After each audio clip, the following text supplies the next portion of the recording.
Muy buenas tardes, amigas y amigos de Brújula Internacional. Siempre está el recorrido por los escenarios internacionales con el choque de las imágenes y la fuerza de las palabras. A nivel mundial hay dos tendencias claras en la geopolítica de hoy. Unos, como el presidente Trump, que quiere aislar totalmente a Estados Unidos, impedir con el cierre de las fronteras el acceso de determinadas nacionalidades.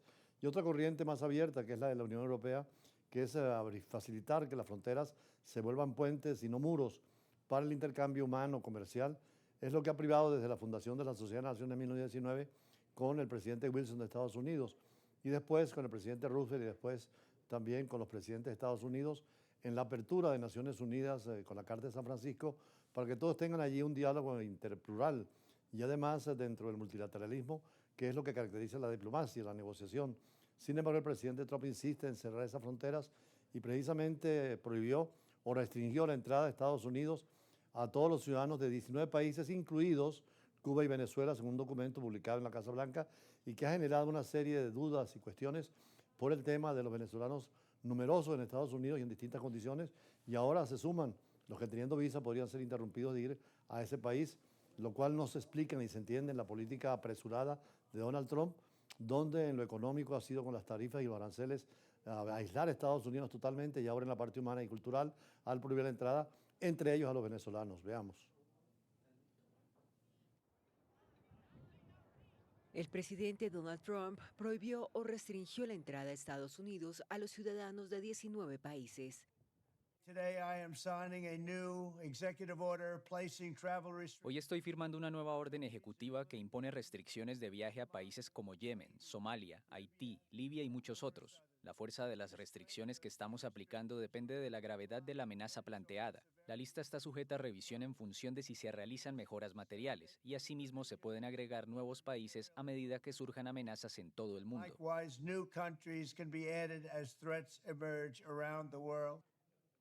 La prohibición también afecta a Afganistán, Birmania, Chad, República Democrática del Congo, Guinea Ecuatorial, Eritrea y Sudán. La restricción parcial de entrada se aplica a Cuba, Venezuela, Burundi, Laos, Sierra Leona, Togo y Turkmenistán. El documento publicado por la Casa Blanca afirma que Cuba es un patrocinador del terrorismo y el gobierno castrista no coopera ni comparte suficiente información con Estados Unidos. En cuanto a Venezuela, afirma que carece de una autoridad central competente o cooperativa para emitir pasaportes o documentos civiles y no cuenta con medidas adecuadas de revisión y verificación. Según Trump, la prohibición fue motivada por un ataque en Colorado contra manifestantes que pedían la liberación de los rehenes israelíes en Gaza. Las autoridades estadounidenses lo atribuyeron a un hombre que, según ellas, se encontraba en el país ilegalmente. El reciente ataque terrorista en Boulder, Colorado, ha subrayado los peligros extremos que enfrenta nuestro país por la entrada de nacionales extranjeros que no han sido debidamente investigados, así como de aquellos que vienen aquí como visitantes temporales y permanecen más tiempo del permitido por sus visas. No los queremos. Trump comparó las nuevas medidas con la prohibición que impuso a un número de países, principalmente musulmanes, durante su primer mandato, la cual, según dijo, evitó que Estados Unidos sufriera ataques como los ocurridos en Europa. Es absurda esta disposición del presidente Donald Trump cuando su familia y la familia de su esposa todos son extranjeros. Han venido a otros países buscando el modelo americano de coexistencia, de apertura.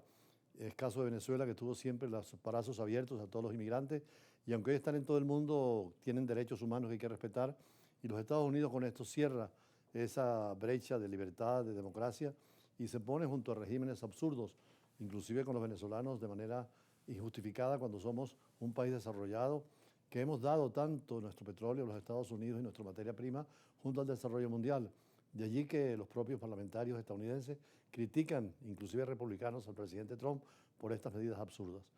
Y en cuanto a la búsqueda de América Latina más allá de Estados Unidos, uno de ellos es el presidente brasileño Luis Ignacio Lula da Silva, que estando en Francia llamó a su par francés, Emmanuel Macron, a abrir su corazón y concluir acuerdo comercial negociado entre la Unión Europea y el Mercosur, al que naturalmente hay algunas dudas de Francia. Es decir, hoy en día América Latina, más que pensar en Estados Unidos, hay que buscar a China, como lo ha hecho, por ejemplo, el CELA, el Sistema Económico Latinoamericano, y otros centros de poder, como es el caso de la propia Rusia, la Unión Europea y el tercer mundo. Por eso los BRIC siguen siendo una referencia obligada. Y en este caso, Lula da Silva se ha convertido en el embajador del tercer mundo y con democracia, con respeto a los derechos humanos y un progreso económico y social. El presidente brasileño Luis Inácio Lula da Silva llamó el jueves a su par francés Emmanuel Macron a concluir el acuerdo comercial negociado entre la Unión Europea y el Mercosur. Lo hizo durante la primera visita de Estado de un presidente brasileño desde 2012 y cuando Francia se opone firmemente a ese acuerdo comercial. Querido, abre tu corazón a la posibilidad de hacer este acuerdo con nuestro querido Mercosur. Francia lidera el grupo de países europeos reticentes a firmar el acuerdo alcanzado en diciembre entre la Comisión Europea y Argentina, Brasil, Paraguay y Uruguay, pero todavía no ratificado. Macron enfatizó el jueves que los agricultores del Mercosur no cumplen las mismas normas de producción que los europeos, por lo que abogó nuevamente por incluir cláusulas de salvaguardia y cláusulas espejo en el pacto. La visita de Lula se inscribe en el acercamiento iniciado en marzo de 2024 con el viaje de Macron a Brasil y cuando el regreso de Donald Trump a la Casa Blanca ha sacudido el tablero mundial. En este contexto, Francia busca cooperar más con Brasil para buscar soluciones a las crisis internacionales, pero no siempre están en la misma línea. Lula acusó así el jueves a Israel de cometer un genocidio premeditado en la Franja de Gaza y consideró una exigencia política de todos los gobernantes del mundo reconocer el Estado palestino cuando Francia estudia si dar ese paso. Lo que está aconteciendo en Gaza no es una guerra. Lo que está pasando en Gaza no es una guerra. Lo que está sucediendo en Gaza es un genocidio llevado a cabo por un ejército altamente preparado contra mujeres y niños. Eso es lo que está ocurriendo y es contra eso que la humanidad debe indignarse. Respecto a Ucrania, Lula recordó que su país se posicionó contra la guerra y enfatizó que Brasil quiere intentar ayudar a que haya paz. Macron le respondió llamando a no poner en el mismo nivel al invasor y al invadido. Hay un agresor, es Rusia. Hay un agredido, es Ucrania. Todos queremos la paz, pero no podemos tratar a los dos beligerantes de forma equidistante. Brasil sigue manteniendo buenas relaciones con Rusia, país que Lula visitó en mayo para participar en las conmemoraciones de la victoria sobre la Alemania nazi y fue recibido por el presidente ruso Vladimir Putin. Esta actitud de Brasil de buscar acercarse a Francia y a la Unión Europea es fundamental porque Brasil es un factor esencial en el Mercosur junto con Argentina. Venezuela debería reconsiderar su adhesión al Mercosur, como también a la Comunidad Andina de Naciones, son sistemas de integración subregionales junto al CARICOM y el mercado centroamericano. Por eso en la tarde de hoy vamos en profundidad a analizar todos estos factores en la integración, sobre todo cuando cumple el CELA 50 años, que es el sistema latinoamericano de integración junto al sistema caribeño, en un solo bloque. Hoy en día la Unión Europea sigue siendo un modelo de integración y sobre esto, además del editorial, hablaremos con un invitado especial para conversar a fondo sobre el tema de la integración y además para incorporarlo nuevamente al equipo de Brújula Internacional, como es el licenciado Pereira. Ya regresamos. El sistema económico latinoamericano, el CELA, que además se ocupa no solamente de América Latina, hispánica, sino también de todo el Caribe, está celebrando 50 años con un concierto en el Teresa Carreño. La música es tan importante, la parte espiritual, la dimensión de lo que nos une, sobre todo a toda la humanidad.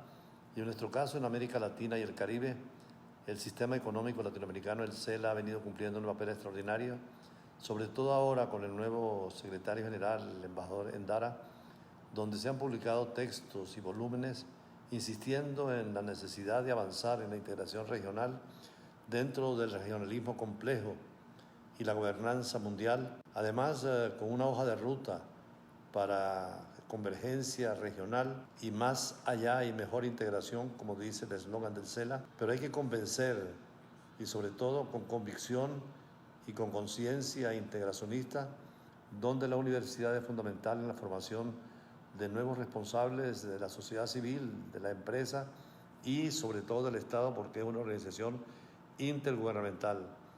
Por eso el CELA ha venido desarrollando su teoría y praxis de los bloques de integración en lo económico, en lo político, en las instituciones y en los ciudadanos.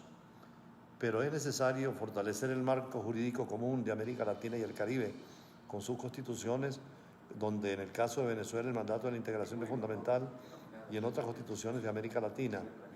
Igualmente, fortalecer la cultura para que nos una mucho más en todos los elementos comunes y distintos que tenemos, y en nuestras economías, llegando a un mejor nivel de vida, aprovechando las experiencias más positivas y el emprendimiento necesario en esta región, con grandes recursos naturales y fuente de comercio internacional que debemos aprovechar, especialmente la Unión Europea, Rusia, China y las potencias emergentes, ahora que estamos dentro del BRIC, una oportunidad para fundamentar más la integración, donde los estados, las instituciones y los individuos en el marco internacional busquen esa gobernabilidad, donde el pueblo y el gobierno y las empresas estén unidos, y afrontar casos de pobreza, de miseria, desviar lo que son recursos de armamentismo hacia el desarrollo y particularmente ocuparnos del tema de la migración, que es producto también de condiciones sociales injustas, algunas veces con causas políticas, e igualmente por la situación ambiental, el daño que está causando la deforestación y el atentado contra la biodiversidad en el continente. De allí que tenemos que cooperar en esa convergencia complementaria y avanzar en todas las áreas de la integración. De allí que tenemos que seguir adelante con el CELA. Precisamente participamos y apoyamos nosotros con la Universidad Latinoamericana y del Caribe, la ULAC, que además tiene una representación extraordinaria en todos los países, y es, como dice la universidad, la integración por el conocimiento, pero además, como lo dice también la propia CELA, es todo para una mejor y mayor integración, y se está trabajando en esta dirección.